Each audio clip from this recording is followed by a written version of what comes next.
अस्सलामु अलैकुम वरहमतुल्लाहि वबरकातुह। तुर्क जमा करने का दूसरा तरीका। मेरे अजीज़ों,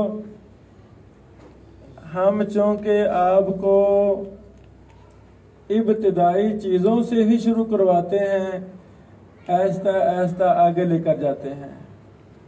पहला तरीका हमने इंतहाई सादा समझाया, हर सनद अलग अलग लिख ले, वो ये तरीका था, बिल्कुल आसान था। हमें यहाँ से ये सबक मिला कि किस तबका में रावी एक है, किस तबका में रावी मुख्तलफ हैं, मुताबे कहाँ कौन किसका ताबे बन रहा है, वो तफसील हमने समझी अल्हम्दुलिल्लाह। अब दूसरा तरीका कुछ इससे और है वो भी वही, लेकिन इल्मी अंदाज में कुछ और तरह लिखा जाता है। तवज्जो फरमाएं, ये मेरे सामने सुनन अबी दाऊद की हदीस नंबर 9 है। हदीस नंबर 9 है।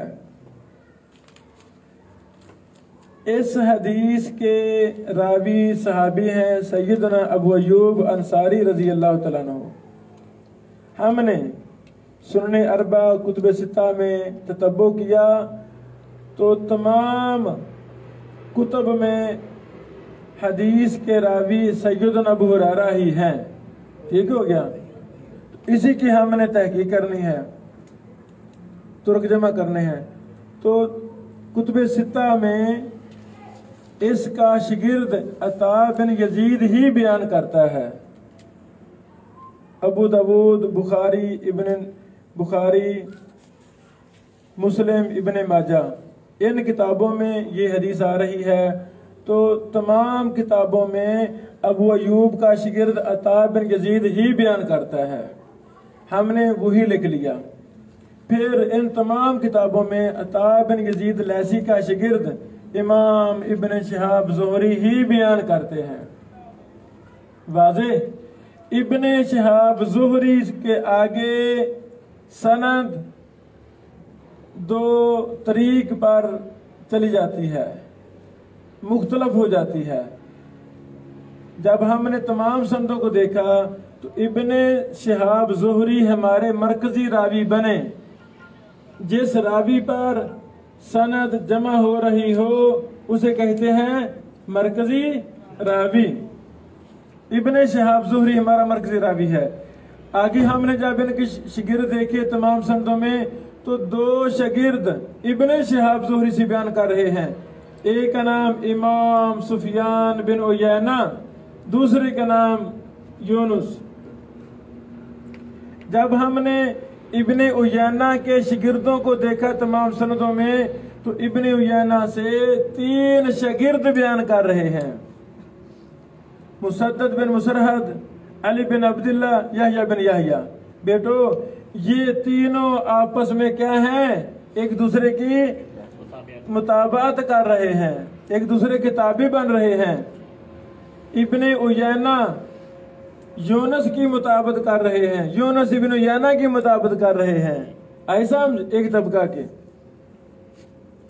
अच्छा, तो मुसद्दद से बयान इमाम अबू दाऊद कर रहे हैं, हदीस नंबर 9 है।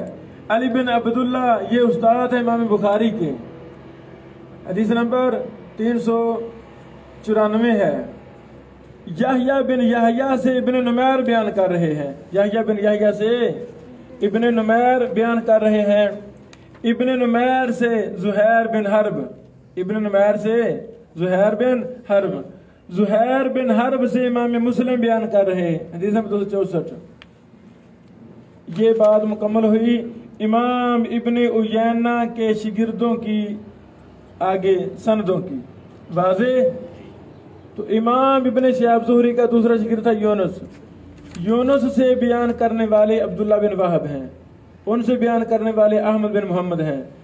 अहमद बिन मोहम्मद से बयान करने वाले अबू ताहिर हैं, अबू ताहिर से बयान करने वाले इब्न माजा हैं। सुनन इब्न माजा की हदीस नंबर 318 है।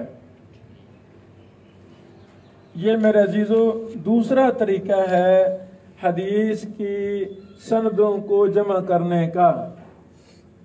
आप देखें, जहां तक रावी मरकजी आ रहा है, अबू दाऊद में भी पहले 3 रावी वही हैं, मुस्लिम में भी वही हैं, इब्ने माजा में भी वही हैं। तो सारे लिखने नहीं हैं, सहाबी का नाम लिखें, जो मरकजी रावी उसका नाम लिखें, फिर जो मरकजी रावी उसका नाम लिख लें। जहां सनद मुख्तलिफ हो रही है वहां से शाखें बना के लिखना शुरू कर दें। इब्न याना के आगे 3 शिगिर्द मिल गए हमें, हमने 3 शाखें बना दी। फिर आगे एक एक हमें हवाला मिला, हमने वो लिख दिया। यूनुस का भी एक एक पीछे नीचे शिगिर्द मिला, उसका आगे एक, उसका आगे एक, वो हमने तर्जमा कर दिया। ये है तुर्क जमा करने का दूसरा तरीका। उम्मीद है अब समझ लगी है। अब आपने 5 हदीसों को इसी अंदाज में जमा कर